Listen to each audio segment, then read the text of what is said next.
Upang maunawaan ang tunay na pundasyon ng Rolex, kinakailangang balikan ang eksaktong pinagmulan nito kung saan ang pangalan ng isang Aleman na nagngangalang Hans Wilsdorf at ang kanyang bayaw na si Alfred Davis ang naging mitya ng lahat. Noong taong 1905 sa lungsod ng London, England, partikular sa sikat na distrito ng Hatton Garden, itinatag ng dalawang magkatuwang ang isang kumpanya na pinangalan ng Wilsdorf and Davies. Sa panahong ito, si Hans Wilsdorf ay 24 na taong gulang pa lamang ngunit nagtataglay na ng malawak na karanasan sa pag-e-export ng mga relo mula sa kanyang mga sinaunang trabaho sa Switzerland. Ang pangunahing negosyo ng Wilsdorf at Davies noong mga panahong iyon ay hindi ang paggawa ng sariling relo mula sa simula, kundi ang pag-aangkat ng mga maliit at dekalidad na mekanismo o movement mula sa kumpanyang Hermann Eigler na nakabase sa Vienne, Switzerland. Ang mga inangkat na mekanismong ito ay dinadala sa London, nilalagay sa mga mamahaling kaha na gawa ng mga kilalang lokal na artisan tulad ng Denizon at pagkatapos ay binibenta sa mga alahas na naglalagay ng mga kanilang sariling mga pangalan sa mukha o dial ng relo. Ang pananaw ni Hans Wilsdorf ay kakaiba sa kanyang panahon dahil matatag ang kanyang paniniwala sa potensyal ng wristwatch o relong pangkamay na noong unang bahagi ng ika-20 siglo ay tinuturing lamang na isang palamuti para sa mga kababaihan at kulang sa katumpakan. Ang mga kalalakihan noong panahong iyon ay mas nagnanais ng pocket watch o relong pambulsa dahil sa laki at tibay nito.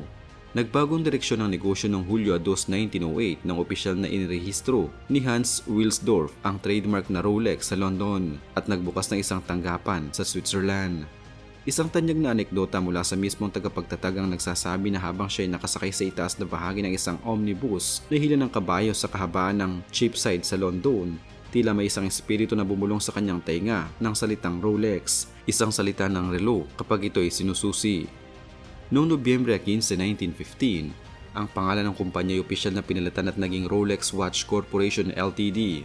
Isang hakbang na ginawa rin upang maiwasan ang diskriminasyon laban sa mga Alemang pangalan sa Great Britain noong panahon ng unang digmaang pandaigdig. Noong taong 1919, dahil sa mataas na buwis sa pag-aangkat at pag-e-export na ipinato ng pamahalaan ng Britanya sa mga ginto at pilak pagkatapos ng digmaan, ipinasya ni Wilsdorf na ilipat ang buong operasyon ng kumpanya sa Geneva, Switzerland.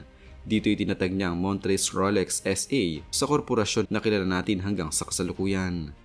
Ang buong serye ng ari-arian, tatak at operasyon ng Rolex ay pagmamay-ari ng Hans Wilsdorf Foundation dahil walang naging anak ang mag-asawa. Ipinamana ni Wilsdorf ang lahat ng kanyang shares at pagmamay-ari sa Rolex sa pribadong pundasyong ito nang siya ay pumanaw noong Hulyo 6, 1960. Nangangahulugan nito na ang malaking bahagi ng kinikita ng Rolex ay hindi napupunta sa mga pribadong namumuhunan kundi muling ibinabalik sa kumpanya para sa pananaliksik at pagpapaunlad, habang ang nalalabing bahagi ay binabahagi sa iba't ibang gawaing pangkawang gawa, edukasyon, sining at programang panlipunan sa Geneva at iba pang bahagi ng mundo. Ang pinakamalaking paglukso ng tatak patungo sa pandaigdigang katanyagan ay naganap noong taong 1926 nang ilunsad ng Rolex ang kauna-unahang wristwatch na hindi pinapasok ng tubig at alikabok na pinangalan ng Oyster.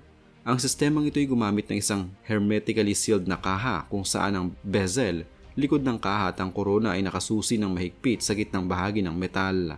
Sumunod na pumatok ang tatak noong taong 1931 nang imbentohin o ipatent ng Rolex ang kauna-unahang mekanismo ng relong pangkamay na kusa o otomatikong nagkakarga sa pamamagitan ng paggalaw ng kamay ng tao na tinatawag na perpetual rotor. Ang teknolohiyang ito naging pundasyon ng lahat ng modernong automatic watches sa buong mundo.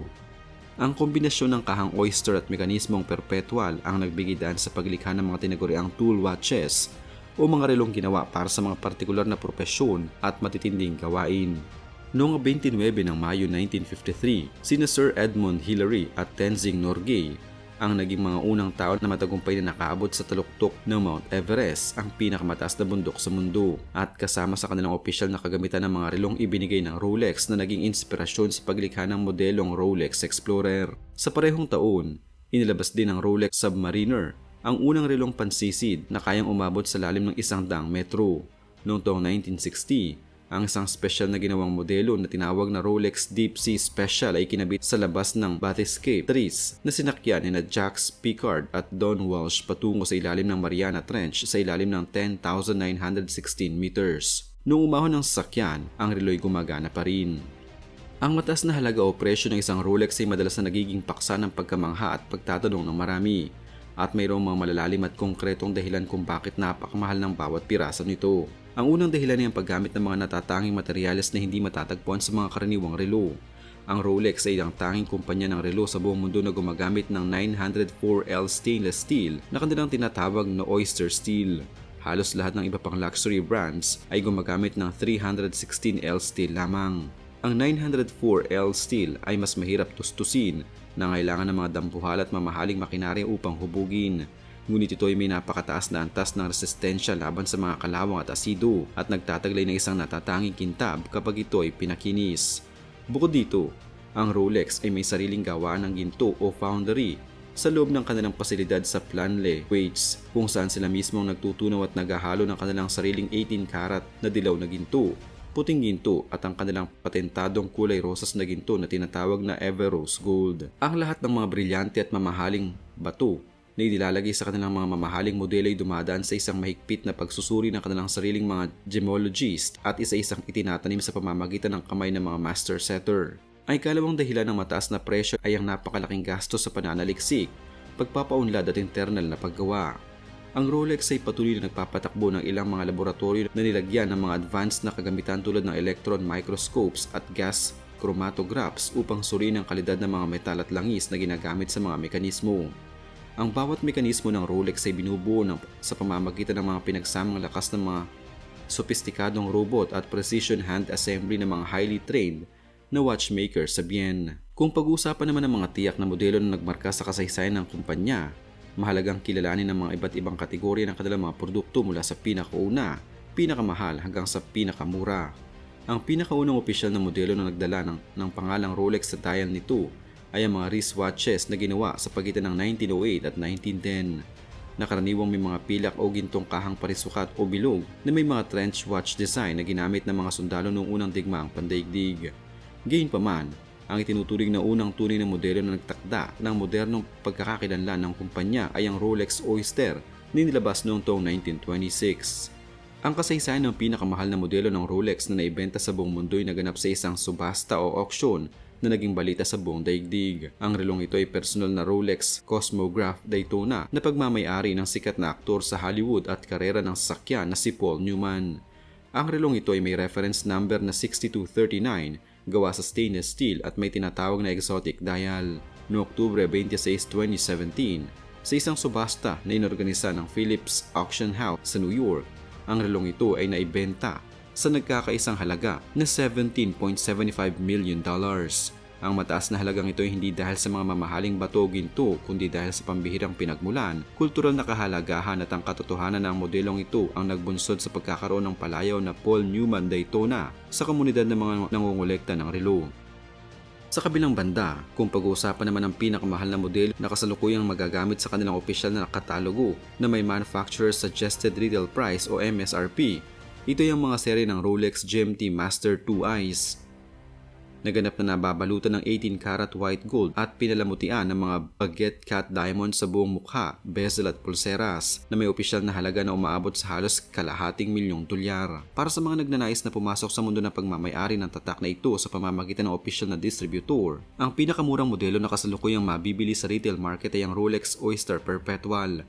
Partikular na rito ang Rolex Oyster Perpetual 28 na inilaan para sa mas maliit na pulso na may presyong naglalaro sa humigit kumulang $5,300 hanggang $5,500 depende sa lokal na buwis ng bansa. Ang kalagayan ng Rolex sa kasalukuyang merkado ay nagpapakita ng isang kamanghamanghang kabaliktaran kumpara sa iba pang mga industriya ng luho sa buong mundo. Ayon sa pinakahuling ulat ng pamunuan mula sa Morgan Stanley at Lux Consult na inilathala para sa takbo ng merkado, ang Rolex ay nananatiling hindi natitinag na pinuno ng industriya ng Swiss watch. Hawak ng kumpanya ang humigit kumulang 33% ng kabuuang pandaigdigang merkado ng mga mararangihang relo mula sa Switzerland. Isang sukat na mas mataas pa kaysa sa pinagsama-samang benta ng mga pinakamalapit nitong kakumpetensyang tulad ng Cartier at Omega.